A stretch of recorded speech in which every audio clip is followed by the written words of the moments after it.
quand ces gens-là viendront, ils seront utilisés maintenant comme des mercenaires, ils seront utilisés comme des militaires pour attaquer les camps, renforcer l'armée rwandaise et attaquer le camp. Donc, on est britannique, dans Londres. Si. Il y a des Paul Kagame endémique, Azwa. Réfugiés qui sont britanniques, ce sont des mercenaires qui mais c'est ça la vérité, on va utiliser pour cela. Comme des mercenaires. Mais c'est ça. On va l'utiliser pour ça. Donc jusqu'à présent, on va avoir un agenda caché. Certainement, papa. Mais tout le monde doit vivre à voilà, Bonzambe. Lola ezofuta simana to yakoloba kenzamba boto kwaye lisusu finalement sazo service un grand merci na bande réunion tout bazola na biso de partout parce que na vraiment musalo yo là na moni papa na biso pasteur fais amis si à la bouche autorisé de l'Éternel depuis Zurich na filo mukwaya motema ya Bivens de Homo depuis Londres pe na maman Gisèle Lukelo motema papa Emmanuel et na Boston bonzambe yesu nde mosu qui c'est bien aimé merci na ba onions tout boza connecté la fois passée bolanda biso na pasteur Richard Kazadi première partie na biso ya émission na oyo alobela ki mayema talimboka bien aimé dans le Seigneur oyo ezali deuxième partie to yambi du susu pona ko yeba le susu message yami deuxième partie na biso message on Nzambe apesa ki mpolo mboka na biso shalom papa bonne santé ça va OK lilo bana na yo papa Nzambe apambole bino de partout où vous suivez la voie céleste. Restez fidèles à votre chaîne. Vous voyez, vous allez déchuter. Parce que je sais que ce plateau, c'est un plateau d'or. Et on ne fait pas passer n'importe qui sur ce plateau. Et on ne passe pas n'importe quoi. Parce que nous sommes allés orienter vers l'édification du peuple de Dieu à travers le monde. Voici pourquoi soyez fidèles et que Dieu vous bénisse. Merci. Papa, avant que tu aies un sujet, les alités, mes amis, les combats. Les combats de l'étoile. Les combats de l'étoile. Nato banana matali mboka papa. Na moni bino nyonso bosangani bosali prière pour na mboka ba pasteur nyonso ya Congo pour na mboka ya guerre o ezana est to moni pe général moko ya général ya FARDC afukami wana ba prier na bino elongo liboso na catastrophe des martyrs mekana ko talisa biso. Ezana une prière au organiser église de réveil. Na ba pasteur musu na ba confession musu bosangani. Que Dieu soit loué, papa. Je sais une chose. Le peuple congolais est en majorité chrétien. Je sais que Bazou c'est qu'il soit à travers le monde. Parce que toujours semble le mingi. Mais rendement c'est ce qu'on dit. Mais ce qui va être comme on a rendement, c'est surtout mon attendant. Parce que plusieurs fois dans cette nation, il y a eu des guerres, il y a eu des menaces, surtout sur cette ville mégapole.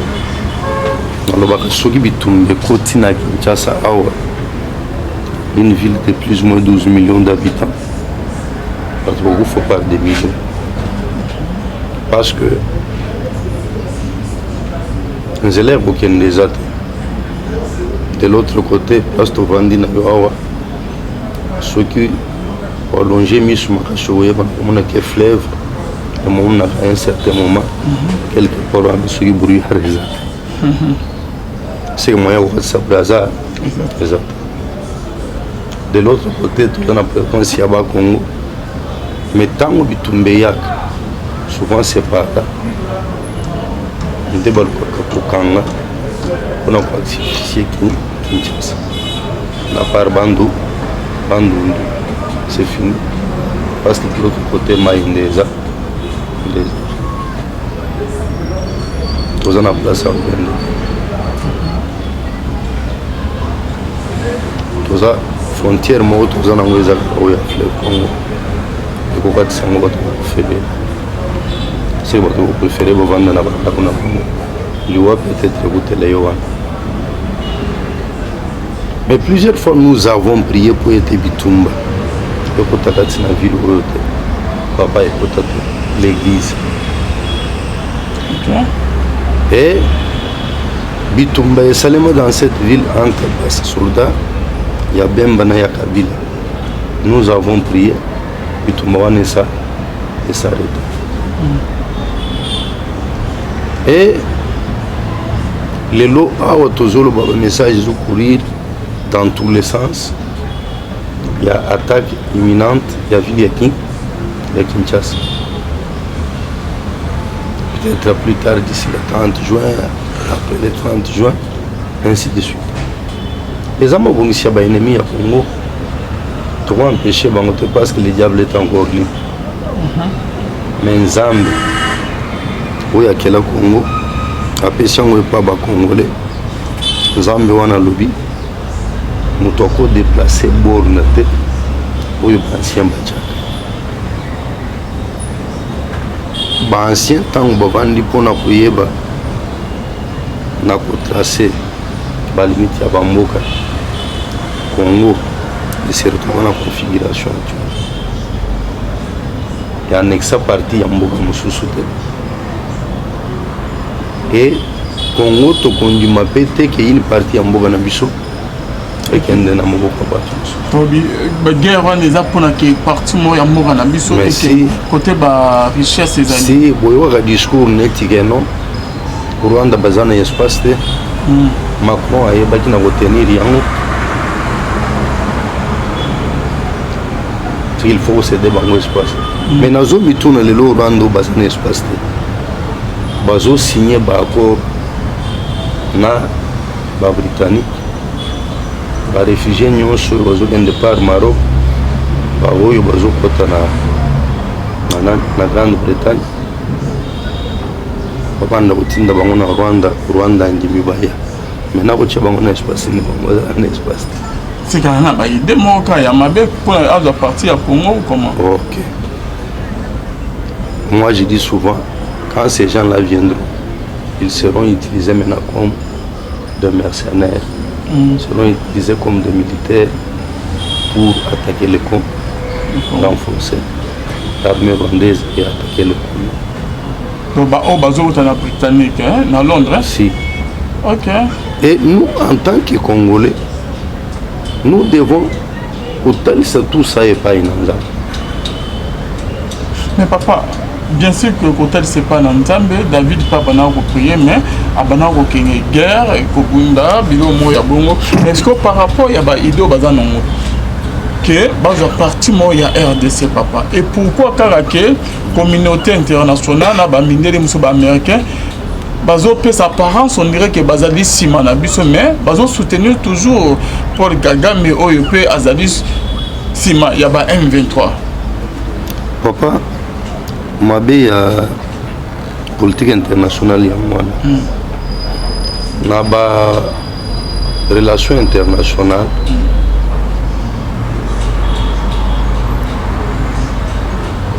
tout est basé sur la force.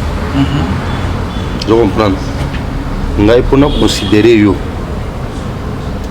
c'est quand tu es fort.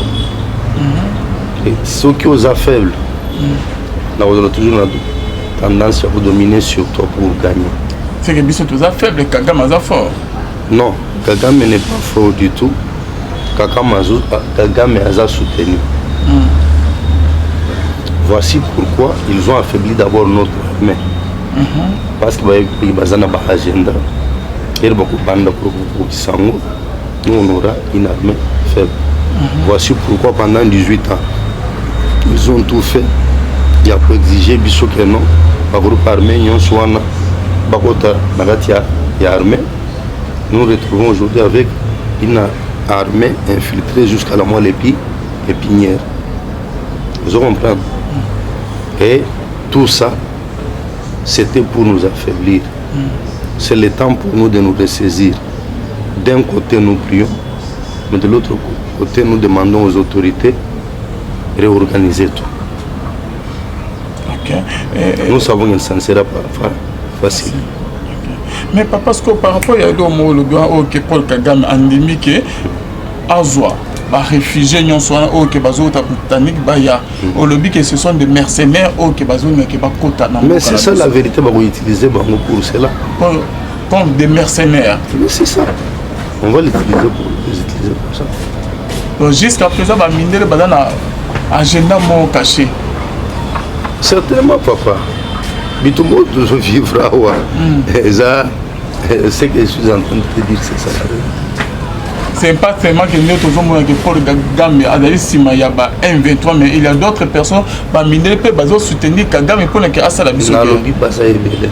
Ok, y compris na ba député au pe que mbosa lo baye que ba okanga bango bazali na parlement ba étranger même ressources. Mais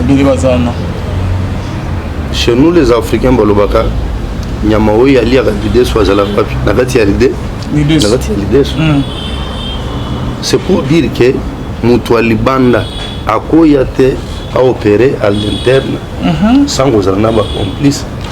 C'est ainsi que maintenant on cherche les faibles d'entre nous ba oyo bakoki kozala acheter au moyen de l'argent avec facilité ba oyo basetaka parce que il y a des promesses il y a que non ozoboye avantage c'est ça. Donc bah infiltré bazana na kati ba député ne bosso a dénoncé qui et deuxièmement papa tomoyo tota comment ba kangaki pe quelques officiers na armée na biso mais jusqu'à présent bazo baka que ba infiltré baza toujours na armée na biso ba sidi caractère malgré que ba arrestation ou que ba complice baza en contact na ba rebelle pe na ba rwandais. Papa dans notre émission précédente na yebaki na kotalisa yo oyo nayokaki radio wana ya Rwanda bazolo. Je comprends. C'est là où on a lobby que ce n'est pas seulement l'armée, pas service de renseignement, pas na entreprise, na administration. Même dans la cour du chef de l'État. Il y a des infiltrés. Que Dieu nous fasse grâce aussi pourquoi nous devons prier. Est-ce qu'on ne peut pas passer directement à l'action, papa, au lieu que toi, c'est l'arabe? Non. Tu as vu que infiltré bazali na armée, na parlement, banani, bozolo, bazo dénoncer ka. Est-ce que bako les camarades na action telle que bakanga mon message est lancé aux autorités, au peuple congolais en général. Vous savez, nous les peuples bantous, c'est par peur de colonabiso. Mais moi je suis en train de réveiller mon peuple. Cette fois-ci bitumbo toti kelango basoda bango. Ok. Vous comprenez? Biso nyonso totelema ndenge mobilisation eza de gauche à droite, bato bazosangisa babiloko, bato bazosala ba marche, mais bato bakota aussi dans l'armée. Je comprends que les volontaires se manifestent et demandent à la nation de leur donner des moyens pour défendre la nation. Merci beaucoup papa Richard. On a reçu qui s'est dit solo yo yamboka guerre ezana. Est-ce que sangana qui papa est-ce que c'est normal, c'est biblique que ba confession différente et sangana ba musulman, ba église de réveil, ba catholique et belé nyonso ba sangana ba prier nzambe. Est-ce que vous prier nzambe royo kabino nzambe moto confession la confession les autres prier nzambe na bango. Papa oyo batanga ki ala na losambwa. Okaki batangaki Buddha, batangaki Buddha, batangaki Tata Wambi, batangaki Mfumu Kimbangu, batangaki Kombo Yesu Christ. Je comprends.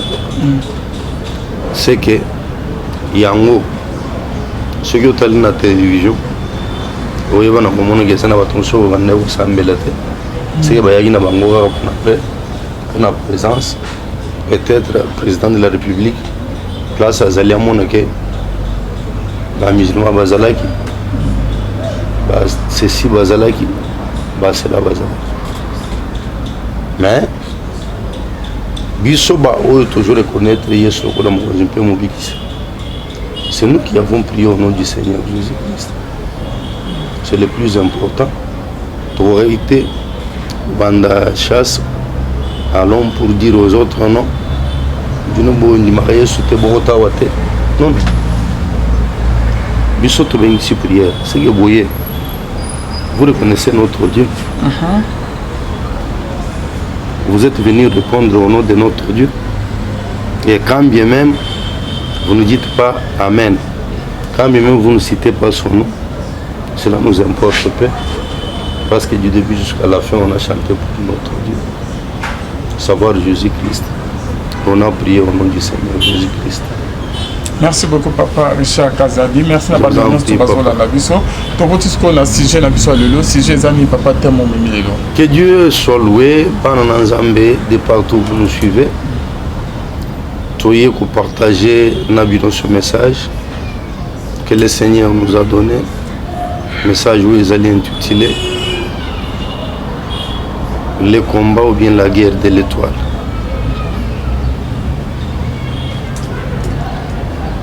Étoile ezali nini? D'abord ezali astre oyo tomonaka ngai na bino chaque soir ezongala likolo awa tobengaka yango monzoto eye bato na bato na langue maternelle na bango bazali na lolenge babengelaka yango. nalingi nayebisa bino bana na nzambe ke étoile lolenge tomonaka ezali kobrie wana bénéficiaka na lumière ya astre mosusu te lokola lune par exemple. Pourquoi? Parce que lune ezali kobriller à l'aide ya lumière ya soleil, mais étoile ebrillaka na lumière na yango moko na ndenge nzambe asaleli yango. C'est ainsi que soki totangi kati na mokanda ya Matthieu chapitre 2 le verset 2 à 18, 1 Corinthiens chapitre 15 le verset 40 à 41, tokoyeba na komona mes frères et sœurs que ces deux passages nous parlent de l'étoile. Tangu Yesu Kristo abotami, bitumba ya Yesu ebandaka azali nanu bébé na moboko wa mama, ezalaki bitumba ya étoile. Pourquoi? Parce que étoile ya Yesu ezalaki pas seulement étoile sacerdotale, mais ezalaki aussi étoile royale. Yango bamage bayebaki na komona yango. Bamage bazali banani? Bamage bazalaki ba chrétien te. Ce sont des astrologues. Bato oyo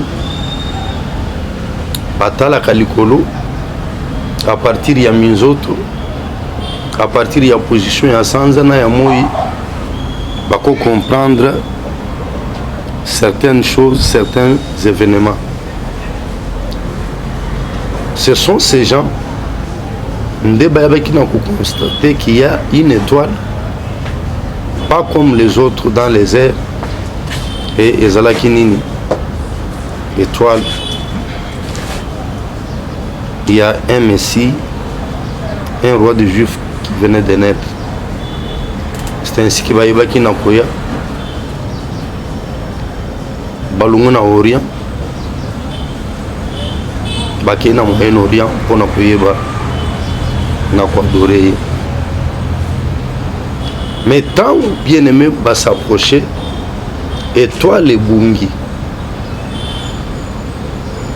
Et tant étoile ebungi, ils se sont dit bakende pa ya mokonzi ya mboka mokonzi Hérode bayeba na kutuna ye, parce que ezalaki kati na mboka na ye. Normalement il devait connaître la chose. Mais mes frères et sœurs, Hérode azali kosutuka parce que Nzambe ayebaki na kokacher ces choses liboso na ye. Pourquoi? Si les autres étaient venus pour Nakoyeba, Nakwadore, Roi Yabotami, Koyeba Nakofrir Yeba présent, Nzamba Yeba qui motema Hérode, que lui n'acceptera jamais une telle chose. C'est ainsi qu'Hérode a ébishi bango. Ceux qui vont adorer, boya koyebisa penga. Nakende ko adorer. Mais na motema ya Hérode, ezalaki pona kokende ko adorer te. Mais ezalaki pona koyeba na kokende na koétouffer étoile royale ya Yesu Christ. Bien-aimé bitumba ya mutu nyonso sur la terre. Ezali bitumba ya étoile. Tozali komona histoire ya Moïse. Na mbotama ya Moïse, banzambe ya Égypte bayebaki na comprendre que le temps est arrivé où doit naître un sauveur pour les Juifs. Oya koyeba na kulungola bango na boumbu. O biso tokangi bango depuis plus de 300 ans. Et c'est ainsi que bayebaki na koyebisa basage femme ya Égypte. Soki basi ya ba Juif baboti mwana mobali bo banda koboma ye parce que bayebaki que ce sauveur sera un mâle. Nous le savons bien. Mais comme on ne peut jamais toucher à un sauveur, parce qu'il a une mission de la part de Dieu, c'est ainsi que Nzambe ayebaki na kobatela Moïse na lolengi biso nyonso toyebi. Mais vous savez aussi qu'à cette époque-là, plusieurs enfants furent tués. Et pour épargner la vie du sauveur, Nzamba kendaki ko caché dans la maison du roi de l'Égypte, lui qui était juif. Bien-aimé, place aux Nalingi koyebisa yo. Nzambe a obligé que ba ennemi na yo bayeba na ko jouer un rôle pendant un temps où ils allaient na vie na yo, ils allaient contribuer pour être uyeba na kokoma oyo Nzambe akani yo yeba na kokoma.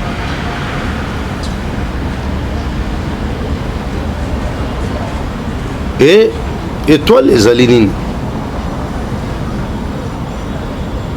Étoile ezali rayonnement oyo ezali komoni talisa makati na vie ya mutu à partir ya talent naturel Nzambe apesa. Étoile ezali nini? Étoile ezali destiné ya mutu. Bitumba ya mutu nyonso ezali bitumba ya destiné na ye. Yaya Satana ayebi mwana nyonso azobotama à partir ya lumu ya mama azana capacité ya kotala alobi mwana ya kozala roi, mwana ya kozala riche, mwana ya kozala musali na Nzambe, mwana ya kozwa libala ya malamu. Akosala musala wana erozana libumu ya mama, akosala musala wana ya kobotama na yo, peut-être aussi na parcours na yo na kokola. Satana akosala musala wana wa combattre mes excuses où ezali destiné na yo. Eza problème ya destin nini makambo Nzambe abongisi asi acheke na vie na yo okoleka na nzela boyi okokoma boyi okokoma boyi okozwa boyi okozwa libala ya boyi.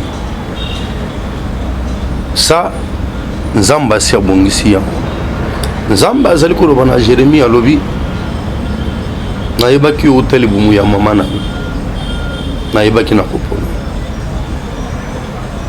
Et na Psaume 119 Nzamba azali koloba ni alobi je te connaissais pendant que tu n'étais qu'une masse informe.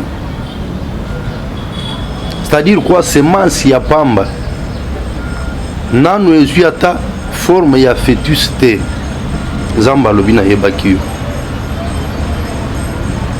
alobi ngai mutu natise yo kati na libumu ya mama po ozala na forme oza nango lelo po ozala na kitoko oza nango lelo alobi même nombre ya bambula oyo ozali kosala na mokili awa esengeli kosala na mokili ngai nayebaki yango déjà parce que ayebaki yango pourquoi parce que ye moto apesaki yo ye moto adéterminaki yo yango mais Satan aussi fait un contre-travail ya kodécouvrir aussi oyo ezali destin na yo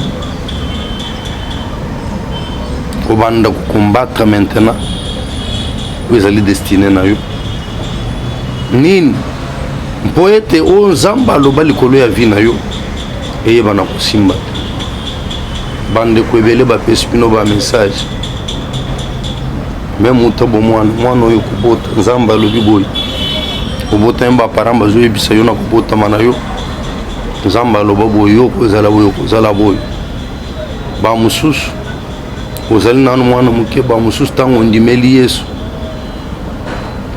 Mais toutes ces choses, vous vous rendez compte que ça se réalise difficilement. Ils allaient sujet à combat pour Obal. Ils allaient sujet à Bitumba pour la stable na vie professionnelle. Ils allaient aux Musala Oyo et Koufi. Au tel na chômage, aux Mususu et Koufi. Stabilité na domaine ou en ezate. Stabilité na domaine y a finance ezate mon frère et ma soeur. Ezali lelo ozwi lobby ozongi na point zéro stabilité na domaine ya mombongo ezali te stabilité dans les affaires papa ezali te voire même stabilité dans les ministères mais cependant nzambe ayebisa yo yoka mongongo na nzambe bato mpe bakonfirma ke ozali appelé epai na nzambe mpona kosalela yaya ezali bitumba ya destiné nde etelemeli ozokota mabala obimi ovandaka na ndako ya libala te osochange 4-5 mibali bafiancé bayaka avec tous les sérieux possibles oyebaka te lolenge bazali kokende basi baya 3-4 fois baya kutu batikele na basouvenir lupangu mutuka otikali ozolola olebi ayebi te eloko nini ekomeli ngai mwana mobali wana alingaka ngai mingi tala kutu asalela ngai boye natikili na basouvenir me ngai nalelaka ye yaya eza bitumba ya destine moto otemeli yo eza bitumba ya étoile eza bitumba ya étoile et bien aimé de la même manière que étoile ya Yesu ezali combattu dès son enfance azana no bébé lolenge pe étoile na ezobundisa malelo komituna te pourquoi non eza mabongisi kitoko ya nzambe yo ozala malamu obala obota ozala na mbongo ozala na musala ya malonga oprospérer na oyo nyonso ozali kosala mais tu as un ennemi il s'appelle Satan et les diables qui opèrent par les sorciers de ta famille, du quartier, de ton environnement, de ton école, de ton entreprise pour chercher à conduire la vie d'une manière ou d'une autre. Qu'on a obscurcir où ils allaient étoile na yo. Yaya bato belé lelo babotoli étoile te. Mais peut-être bapakoli yango nyei parce que nakutana na bakawana. Po yengenga te ebriller te eye bana ko attirer bien aimé ya malamu na vie na ete bato bamona yango te bapakola yango nyei nde ozomona peut-être mibali bakipaka yo te parce que étoile ya libala na yo baoskircir yango bapakola yango nyei étoile ya prospérité na yo étoile ya richesse na yo étoile ya élévation na yo. Mon frère et ma soeur, Nzambe ayebaki na koyebisa Joseph na Marie bakimela na Yesu na Égypte jusqu'à ce que l'autre akoyeba na kokufa. Moïse Nzambe ayebaki na kokashe ye kati na ndako ya Pharaon. Mais tant conscience na ye moko ayebaki na kokima akeli banda Égypte parce qu'il était déterminé cette fois-là à sauver le peuple. Mon frère et ma soeur qui me l'a katina Yesu Christ. Batu bazo orienté yo vers banda ko ya banganga soki basokoli yo. Te bien aimé ezama ya botutu. Ezama ya libabe. Ezanzele ba sacrifice humain. Okopesa nani? Mwasi, bandeko, baboti. Soki bazama kila makasi. Okobela liboma. Yo mutoko yeba na kukufa. Peut-être okende na banzela oyo place ozali kolanda ngai mon frère ma soeur. Saint-Esprit ayeba na kosolisa yo. Lelo tikala. Omona ka ba cauchemar. Bazomena sur tout le temps. Nyonso sala ke simba lisusu te. Me okanga motema. Olinga koluka basali na Nzambe te pona yambola. Basambela pona yo okangola.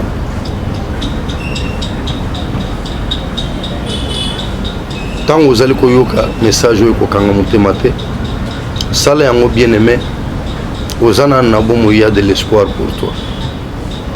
Satana koleka Nzambe na magasi te Nzamba kokangola.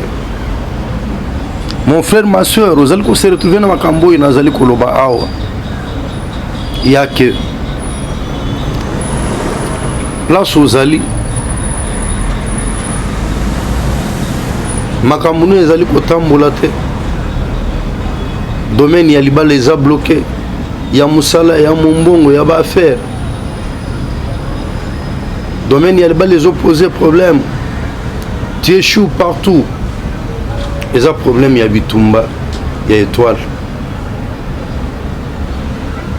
Coller la tête, comme ça, là-bas, suscité, et quoi apporter une chose, quand tu as vie, mais je te conseille une chose, mon frère et ma soeur.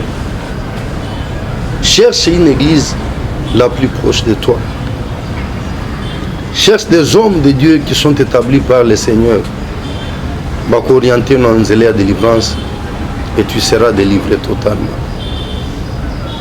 Kolek Satan na yote na koyeba na convier réussite na succès ya batu mususu. Na en Corinthiens 15 40 à 41 makomi ezali kotalisa était même brillance ya étoile ezali ko se différer. Kolo l'étoile ya mutu mususu te. Luka ke étoile o Nzamba pesho ya yo briller. C'est par la prière. Le cas par la prière, libérer domaine ya libala na yo, libérer domaine ya musala na yo, o libérer domaine ya mombongo na yo longo na Yesu. Vie na yo kende liboso autrement. Avec Jésus-Christ, c'est possible. Avec les mandona, avec les tata et maman sokola, c'est zéro. Avec Jésus-Christ, c'est possible. Korula étoile ya mutu mususu. Réussite, succès ya mutu mususu. Libala, musala ya mutu mususu. Bozu ya mutu mususu. Et même à chute. Dans les jardins de Éden, tant où Satan a eu, et pas il y a Ève. Absiete, ce qui bolie mbumoko comme lokola Nzambe.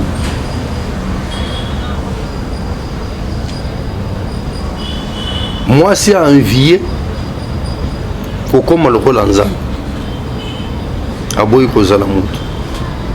C'est ce que tu fais aujourd'hui.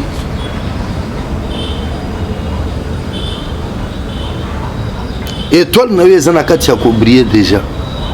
Mais yo ozomona ke non. Oyo ozana ngo zamuke, ozolula bawo bazana ngo ebele. Yo ozomona ke non libala yo ozwi, eza ya malamu te wo wana kuna zwi libala ya mbongo ya mobali ya mbongo. Yaya, contente-toi de ce que tu as et nzamba ko faire prospérer yo kaka na oyo kozali na yango soki ondimi yango. Nalobaka biso nyonso tokosomba baavion te, biso nyonso tokosomba babateau te, batrain te, tokotonga bagratte-ciel te, mais biso nyonso tokokota lola soki tondimeli Yesu. C'est possible. Bozwi na biso sur la terre, ngai nalobaka des fois eza bafrais de mission, parce que Dieu nous a créés pour une mission sur la terre, c'est pour sa gloire. Nous sommes des citoyens célestes sur la terre en mission. Quelle est ta mission? Yaya, aux autres travailler dans la boutique Yamout. Atongisi bilamba zotina chikapa ukenda koteka.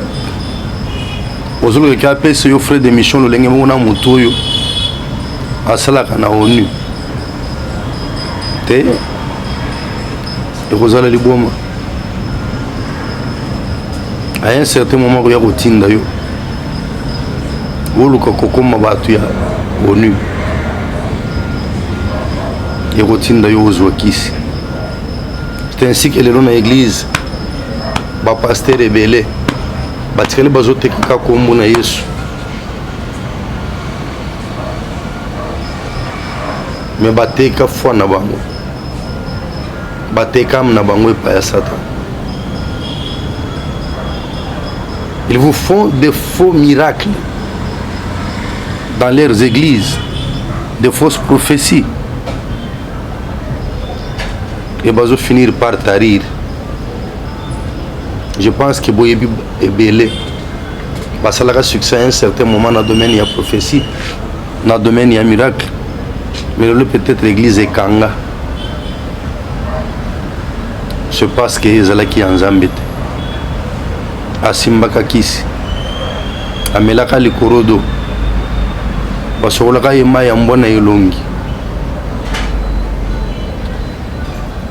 akota na homosexualité. Mes excuses mes frères et sœurs, akota na homosexualité, akota na bascience occulte esuka na ye zanini akendeli fe. C'est ainsi que bozomona ebele. Après leur mort, l'église est Kaouki. Et Kangami, pourquoi? Parce que Yemutu a signé un contrat na Satana, a refusé un contrat paye au profit. Et au sein de Yemutu a remplacé il a son engagement na Satan. Yassi. Nous avons une deuxième alliance. C'est que la première alliance, c'est la Yemutu a refusé. Le rôle est après, et la deuxième alliance, ça a raison. C'est que tant qu'on a signé un contrat avec Satan pour garder le succès. Mon frère et ma soeur, place aux alliés qui ont un message. Aux alliés qui ont une capacité naturel. Cherche à développer cette capacité-là avec Dieu. Ça va briller. Il faut concourir dans la destinée.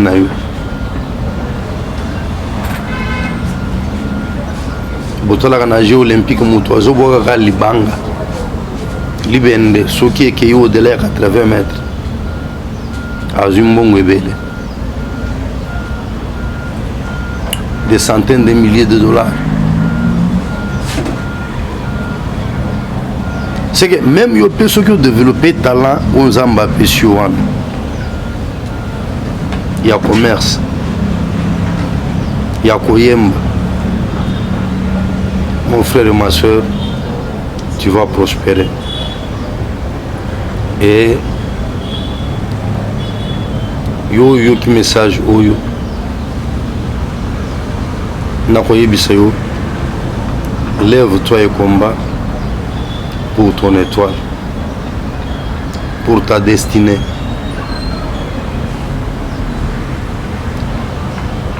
Du 20 au 24 juillet, tous allez dans Milulu bien aimé.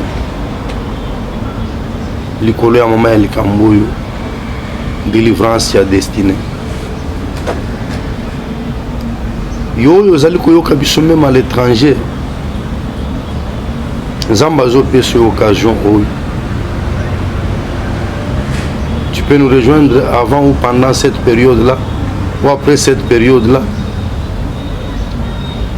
Tosambel ensemble au sujet ya oyo ezotambola te na foyer na yo. Oyo ezotambola te au sujet ya vie na yo. Ya ba affaire na yo. Ya musala na yo. Ya ba projet na yo. Zalaka na bakaye ya ba projet ya commerce, ya ba voyage, mais eloko moko te esimbaka. C'est parce que étoile nous a combattu destinée na yo. Mais il y a que pas na Yesu Christ. Nazali na suka ya émission oyo. Nazali ko bondela Nzambe longo na. Seigneur éternel mon Dieu, j'ai parlé de ta part à ce peuple au Bazal Kolanda émission sur la guerre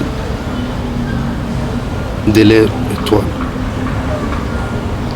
Très cher Saint-Esprit, parce que c'est poussé par toi que j'ai parlé de la part de Dieu. Que nous devons convaincre les thèmes et nous ce message. À ça, Jésus-Christ, confiance. Que ce soit au travers de nous, ou bien que ce soit au travers de notre homme de Dieu, ou à l'entourage, yo va orienter vers le vrai. Homme de Dieu, appelé par Dieu, établi par Dieu, et qui garde la foi. Et nous sur qui message oyo. Tant à côté le makobila yonzam. Papa oyo kaye. Au kangola oyo ezali domaine na ye. Ya vie ezali ya libala. Ya musala. Ya ba affaire. Ya kelasi. Santé. Ministère. Et quand c'est encore baye bana ko témoigner ezali grandeur na yo. Que l'Éternel des armées vous visite en ce moment, là où vous êtes. Et si vous avez la foi en ce message, boye bana komona bilembo ya miracle ya Nzambe, même ceux qui osambeli na ngai te, même ceux qui nano bengi ngai te, na kombo na Yesu Christ. Amen. Et bien aimé, notre numéro de contact est Ali 00243 99 0748 090. Appelez-nous à ce numéro de téléphone ou bien sur WhatsApp pour des conseils, pour un soutien en prière, pour une orientation. Pour nous discerner peut-être bandoto oyo zali komona nzamba zali kotalisa yo problème ozali ya bitumba étoile ososolaka yango te, et le Seigneur te visitera, le Seigneur te consolera, le Seigneur te glorifiera. Au nom du Seigneur Jésus-Christ, soyez bénis et n'oubliez pas d'être fidèle à la voix céleste de votre chaîne. Prions ensemble pour notre bien-aimé le frère Alvin et son équipe qui facilite, bien-aimé, votre édification par cette chaîne. Que Dieu vous bénisse.